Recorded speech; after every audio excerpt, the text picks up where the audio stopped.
ବିଲେଇଟି ଭାରି ମନ ଦୁଃଖରେ ଦେବୀ ମାଙ୍କୁ ଚାହିଁକି କୁହେ, ମା ମୁଁ ସବୁଦିନ ସକାଳ ହେଲେ ମୁଁ ଆଉ ମୋ ସାଙ୍ଗ ଏଇ ନଈକୂଳରେ ଦେଖା ହଉ, ଆଉ ଦିନ ସାରା ଖୁସି ଆନନ୍ଦରେ ଖେଳି ସନ୍ଧ୍ୟା ହେଲେ ନିଜ ନିଜ ଘରକୁ ଚାଲିଯାଉ। ହେଲେ ଆଜି କି 10-15 ଦିନ ହେଲା ମୋ ସାଙ୍ଗର ଦେଖା ନାହିଁ। ହେଲେ ମୁଁ ସବୁଦିନ ତା ବାଟକୁ ଏଇଠି ଅପେକ୍ଷା କରିଛି, ହେଲେ ସେ ଜମାରୁ ଆସୁନି।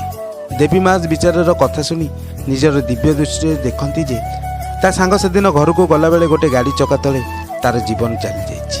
ଆଉ ସେଇ କଥା ଦେବୀ ମା ସେ ବିଲେଇଟିକୁ ବହୁତ ବୁଝାନ୍ତି, ହେଲେ ସେ ବିଲେଇ ବୁଝିବାକୁ ନାରାଜ। ଏତିକି କହି ଦେବୀ ମା ସେଠାରୁ ପଳେଇ ଯାଆନ୍ତି। ହେଲେ ସେ ବିଲେଇ ସେମିତି ସବୁଦିନ ବସି ରୁହେ ତା ସାଙ୍ଗକୁ ଅପେକ୍ଷା କରି। ଏହା ଦେଖି ଦେବୀ ମାଙ୍କର ଆତ୍ମା ସହେନି। ଶେଷରେ ଦେବୀ ମା ତା ସାଙ୍ଗ ପରି ଗୋଟେ ବିଲେଇକୁ ପ୍ରସ୍ତୁତ କରି ସେ ବିଲେଇକୁ ଦେଇଦିଅନ୍ତି। ବିଲେଇଟି ତା ସାଙ୍ଗକୁ ଦେଖି ଭାରି ଖୁସି ହେଇଯାଏ।